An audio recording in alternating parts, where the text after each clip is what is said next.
Okay, so this is where I was last time, just talking about Medvedev. I just thought I'd say a little bit more about the background of Medvedev, because it's kind of interesting.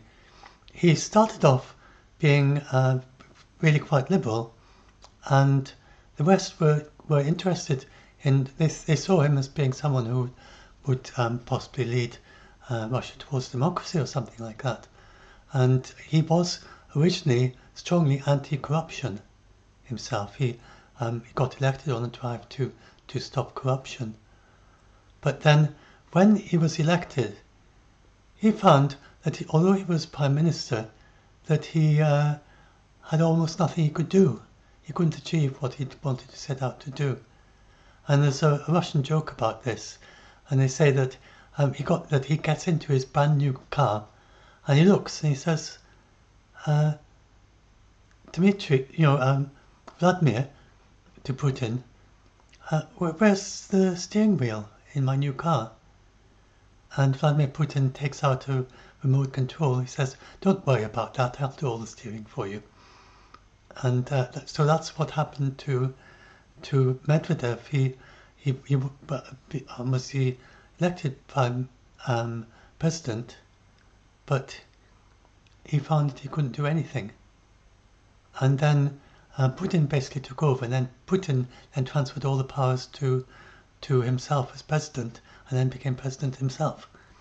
So after that, Medvedev then started pivoting, and first of all, he got involved in corruption himself. Instead of fighting corruption, he became one of the corrupt oligarchs himself. And he's then, as soon as the Ukraine war started, Medvedev started tweeting these bizarre things all the time. And it's to try and get in Putin's good books in a way. He knows that Putin wants to bluff, and so he's backing up the bluffs. That's essentially what he's doing. So as to, Putin is not going to pay a blind bit of notice to what Medvedev says in his drunken tweets, but it's kind of convenient for him. So that's why Medvedev is doing this. I just kind of get himself in Putin's good graces, as it were. And Putin quite likes this not because he's going to do any of these things, but just because it makes his bluffs more forceful, so that then Putin can use bluffs to get Ukraine's allies to stop helping Ukraine, which is his objective, not to try and attack NATO, which would be nonsense. It's a game. It's two people working together in a completely different way to try to get Ukraine's allies to stop supporting Ukraine. And that's what this is all about. It's not at all about wanting to attack NATO, which would be utterly pointless. It's just playing games with the West to try and get the West to stop helping Ukraine. That's all this is all about. So hopefully that can also help you. And everyone I follow knows that, they understand that. And here's the military analysts. And here's the bit I was saying before about how the TASS news agency is dealing with the Russian sanctions. So people I was helping were scared, Trump is going to because Trump is going to sanction, try and get India to stop buying Russian oil. Surely Putin's going to get very, very angry. And then what will he do when he gets angry? That's what they think.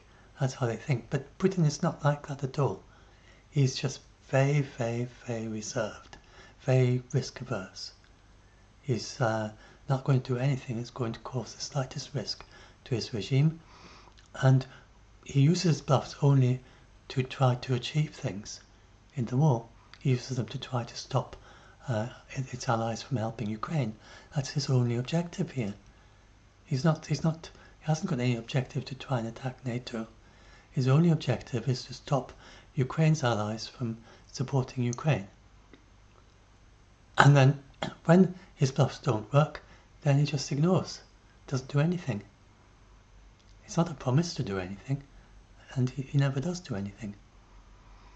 And so in this case, because the United States is imposing these anti-Russian sanctions, well, the sanctions to stop the sales of Russian oil, and there's nothing that Putin can do about that, then he's just downgrading it.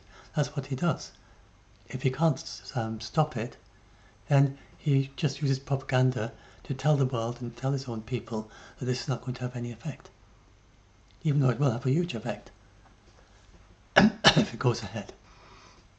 So that's those are the two sides of Putin. If he can use bluffs to stop the Ukraine's allies from helping Ukraine, then he bluffs. As soon as his bluffs are ignored, then he starts denigrating whatever it is he was bluffing about. For instance, he bluffed about the F-16s, and then he denigrates the F-16s. He bluffs about the HIMARS, and then as soon as Ukraine got the HIMARS, he denigrates it and says that they've destroyed lots of them and they're useless. And same with everything, with the air defences. He just says they're useless. That's his response. When as soon as anyone actually provides anything to Ukraine, then he says it's useless. If they say they're going to provide something to Ukraine, he says he vaguely threatens to use nukes if they do. And then as soon as they give it to Ukraine, he then says that whatever they're providing is useless. He's done this over and over and over and over and over and over and over and over and over and over. And I'd be talking for about a few minutes to have enough overs to count the number of times he's done that since the war started. So there's nothing here to be scared of at all, and never has been. And although he says the sanctions will do nothing, actually the sanctions are, well, already Ukraine's, I know India, I have to correct my post here because other people are saying, India is saying that they have not told the state oil refineries to stop buying Russian oil. But as a matter of fact, the state oil refineries have stopped buying Russian oil. So either because they anticipate the sanctions about to happen, or because the Russian oil is, for various reasons, is not worth buying anymore. For whatever reason, they've stopped buying the oil. And so it's probably not going to be that hard for Trump to persuade India to come over. But for now, they're saying that they're not stopping the oil. So that situation is what's happening there. Okay, and I'm trying to keep these tweets very short, to one little point at a time. So I just talked a little bit here about how Medvedev has pivoted so much from being a sort of rather liberal, anti-corruption, someone who worked well with the West, to this ex-president who never had any power. He found that Putin had got the steering wheel and there was nothing he could do. He became an oligarch himself. He became a corrupt person himself. He's just doing these drunken tweets because that puts him in Putin's good graces, and Putin uses them to bluff, but his bluffs are never because he wants to do anything. His bluffs are just to try to stop Ukraine's allies from helping Ukraine, and then if they don't work, then he immediately pivots to saying that whatever he was bluffing about is actually a useless thing, and there's no point in Ukraine having it because it's no use for anything. And that's Putin's playbook throughout the war. He's always done that. So you can find this in the video description. I'll put a link to this in the video description, and I'll upload this video. Then I'll go on to the next short video, whatever it is. I haven't planned this. I'll just do lots of short videos and stop every 15